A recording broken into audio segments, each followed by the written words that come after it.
Olá, sejam bem-vindos a esse encontro. Hoje nós vamos falar um pouco sobre o processo de escolarização de alunos autistas no ensino médio.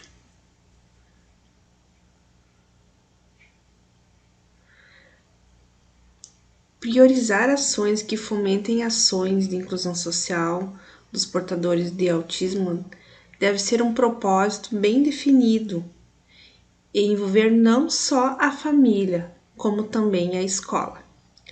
Porém, a responsabilidade dos pais nesse papel é determinante para o bom desempenho em todas as atividades. O aluno autista ele necessita, em primeiro plano, contar com o apoio e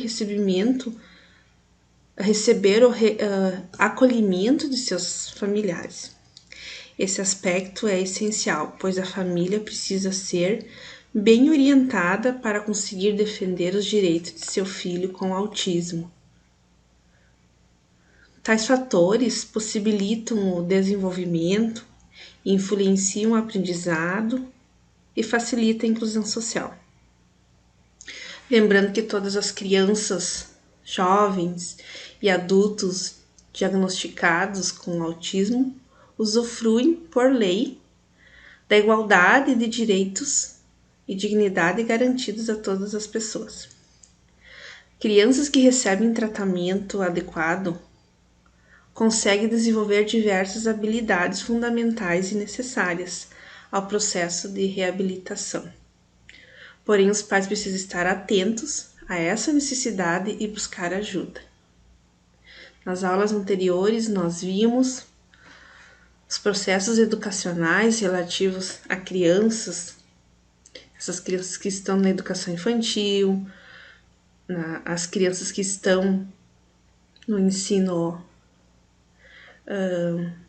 fundamental, né? E hoje nós vamos falar um pouco sobre o aluno do ensino médio. Em todas as fases da vida, a pessoa continua o processo de construção enquanto sujeito, né? Então, desde a infância até a fase adulta, né? A pessoa então vai construindo e reconstruindo as suas relações, as práticas sociais e, consequentemente, aquilo que o meio oferece. E é determinante do papel de cada sujeito vai exercendo na sociedade. Falando um pouco sobre a adolescência, né, é o período de vida em que os sujeitos deixam a infância para ingressar no mundo dos adultos. Isso ocorre tanto nos aspectos orgânicos quanto na formação da identidade. Não sendo um processo eminentemente natural, mas sim determinado também pela cultura.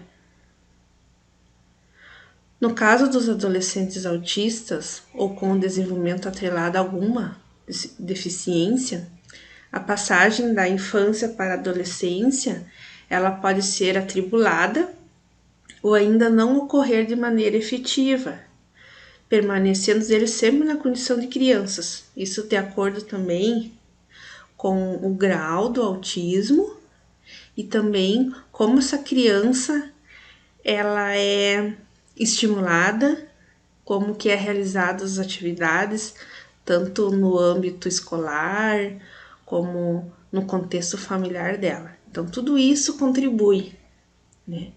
Isso é ocasionado pela atribuição de sentidos que o grupo social lhe oferece, e não ocorre somente com adolescentes, né? Mas com jovens e adultos.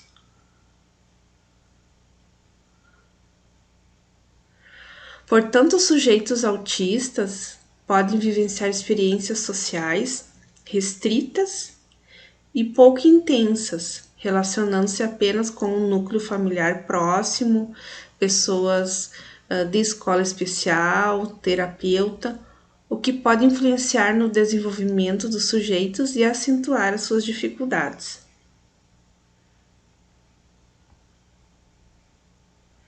Partindo do pressuposto de que o desenvolvimento ele é determinado pelo meio social e que a inserção do sujeito autista na sociedade pode estar comprometida, torna-se fundamental conhecer as experiências que esses sujeitos vivenciam e propor estratégias que permitam a ressignificação dos pais sobre os seus filhos autistas e fornecer a esses sujeitos possibilidades de reconstruir seu modo de ver o mundo e de estar nele.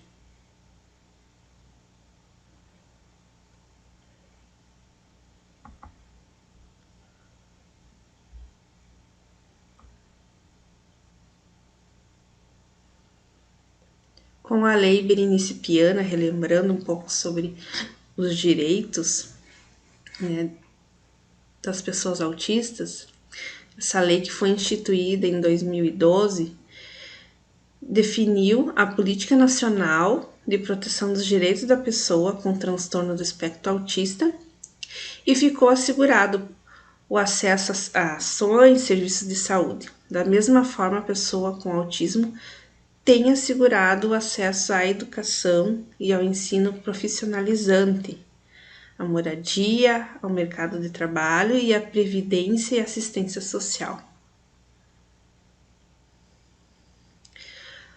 O grande desafio para a escolarização das crianças e jovens com autismo na educação básica é propiciar condições da realidade em condições favoráveis à apropriação dos elementos culturais, promovendo a elevação de seu estado de consciência. Desse modo, considera-se que a importância da educação escolar no desenvolvimento dos alunos com autismo está diretamente relacionada com o papel e a função social da instituição escolar, que é a transmissão e a apropriação do conhecimento acumulado pela humanidade ao longo da história às gerações mais novas. O aprendizado escolar, de acordo com Vygotsky, diferencia-se do aprendizado dos conhecimentos da vida cotidiana, ou seja, aqueles conceitos espontâneos que se desenvolvem a partir da prática, da atividade prática da criança e se caracterizam por conexões entre diferentes agrupamentos, não perpassados por relações lógicos abstratas. De forma diferente, os conceitos científicos se configuram a partir das funções psíquicas. Falando um pouco sobre as apropriações, né, de elementos da realidade. Destacam-se articulações lógicas e níveis diferenciados de generalizações. A apropriação dos conceitos científicos demanda uma ação educativa intencional e sistematizada. O trabalho educativo no espaço escolar implica uma ação deliberada, que necessita de planejamento e sistematização.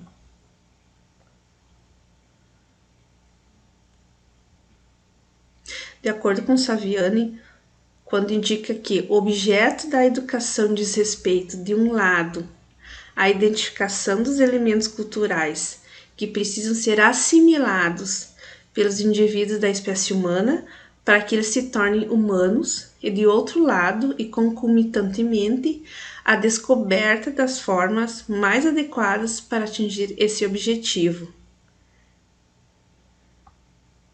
Desse modo, o trabalho educativo para os alunos com autismo no ensino médio, de forma semelhante à ofertada a todos os outros estudantes, deve promover o ensino fecundo, orientado, prospectivamente, investindo na apropriação dos elementos culturais que são indispensáveis para o desenvolvimento da pessoa na constituição do homem.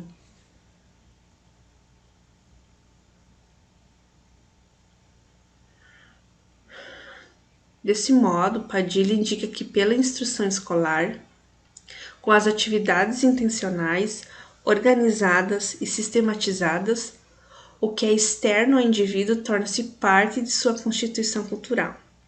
O desenvolvimento das funções psíquicas complexas, aquelas que nas pessoas com deficiência intelectual, no caso com autismo, estão mais frágeis, menos desenvolvidas, depende inteiramente da instrução e dos caminhos alternativos, organizados e acompanhados.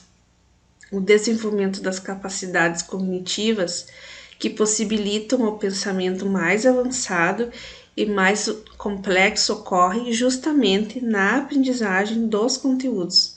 Por isso é necessário planejar o ensino deles.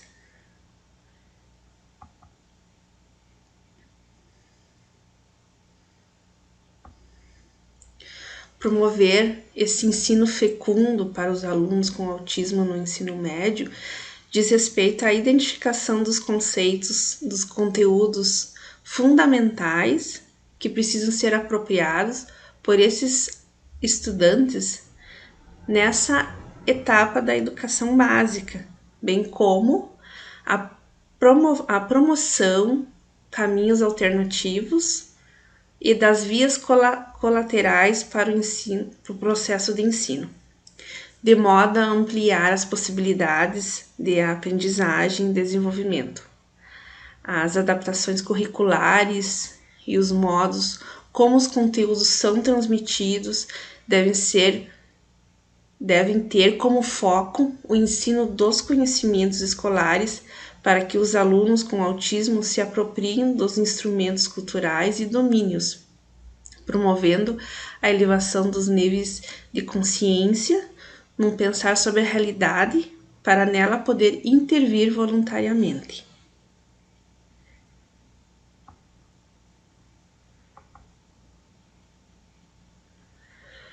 Consideramos, a partir dos pressupostos de Vygotsky, que no espaço da escola regular, as práticas educacionais para pessoas com autismo devem romper com a ideia de que a educação desses sujeitos deve se realizar somente num nível elementar, concreto e sem abstrações. É preciso investir nas estruturas superiores, favorecendo o desenvolvimento da memória, da atenção voluntária, da linguagem, do pensamento abstrato e do domínio da própria conduta. Funções psíquicas complexas, tipicamente humanas, que se originam nas relações e interações com os outros, que promovem os modos de participação e apropriação do aluno com autismo no meio cultural, neste caso, que é a escola. Portanto, na escola, as práticas pedagógicas orientadas para com o aluno devem focar o amadurecimento de funções psicológicas superiores e não funções elementares, a ampliação de formas de interação e padrões de comunicação mais elaborados, e não isolamento do aluno, a apropriação do conhecimento sistematizado e não apenas atividade de vida diária. Na concepção de Vygotsky, deve basear-se em um ensino fecundo. Sendo assim, considera-se que para todo e qualquer aluno com autismo ou não, a prática educacional tem como objetivo central fazer avançar a capacidade de compreender e intervir na realidade para além do estágio presente, gerando autonomia. Ressaltando que o trabalho educativo deve ser orientado de modo a atender às especificidades dos estudantes com autismo e em seus percursos de aprendizagem. Esse trabalho não deve se resumir a práticas restritivas e limitantes do aluno à sua capacidade e interesse. Implica intencionalidade na ação educativa e sistematização no processo de ensino em suas dimensões teórica e metodológica, de modo a promover intervenções e mediações que favoreçam aos estudantes com autismo e demais estudantes apropriações dos elementos culturais que promovam os avanços no desenvolvimento das funções psicológicas superiores por meio do ensino fecundo. Percebemos então até aqui uma caminhada, desde a escolarização, a inclusão da criança e chegamos ao aluno do ensino médio. Como é importante essa escolarização acontecer de uma maneira propícia a esses estudantes com transtorno do espectro autismo, para que eles possam estar preparados para ingressar no mercado de trabalho, né? Se essas intervenções e também a articulação entre a família, a escola e aquela equipe multidisciplinar que cada profissional tenha, faz parte do trabalho, né? Colabora com os seus conhecimentos específicos dentro da sua área, né? Então todo esse aparato que precisa realmente ter para que a criança ela chega na fase da adolescência e adentra ao ensino médio, que possa ter amadurecido, né? E ingressar ao mercado de trabalho também. Adquirir uma certa autonomia nesse decorrer desse tempo, né? E quando eles vão adentrar ao mercado de trabalho, eles também vão passar por experiências, né? E o autista sempre vai ser autista, né? Como nós vimos nas aulas anteriores, não tem cura. Mas a pessoa ela pode ter sim uma vida e pode trabalhar, né? Pode se sociabilizar, mas ela sempre vai ter algumas, digamos, limitações, né? Como será que é como que acontece quando esse jovem adentra a uma faculdade, como que esse jovem adentra a um mercado de trabalho, numa empresa, né? Então, brevemente, o jovem João Renan, ele vai falar algo que, para ele, pode ser um pouco mais difícil, assim, um agravante, né? Quando vai à busca de trabalho, né? E então ele vai nos dar um pequeno depoimento. Agradeço então a participação de todos. Até a próxima aula. Olá, eu me chamo João Renan Reis e eu moro em Santiago. E eu fui diagnosticado por uma psicóloga com transtorno do espectro autismo, grau leve, no ano passado. E eu ainda não tive um diagnóstico dado pela psiquiatra, mas tudo indica que eu tenho autismo. E para o autista entrar no mercado de trabalho pode ser um pouco mais complicado por causa das questões sociais, porque no trabalho tem que saber conversar e fazer um bom atendimento às pessoas, e essa talvez seja a parte mais difícil para os autistas. E no meu caso, essa parte mesmo foi a parte mais difícil. E atualmente eu sou estagiário na prefeitura municipal aqui da minha cidade, e eu tive várias sessões de terapia para desenvolver o meu lado social, desenvolver as habilidades sociais, aprender a conversar com as pessoas. E é isso que eu tenho para falar para vocês hoje. Muito obrigado.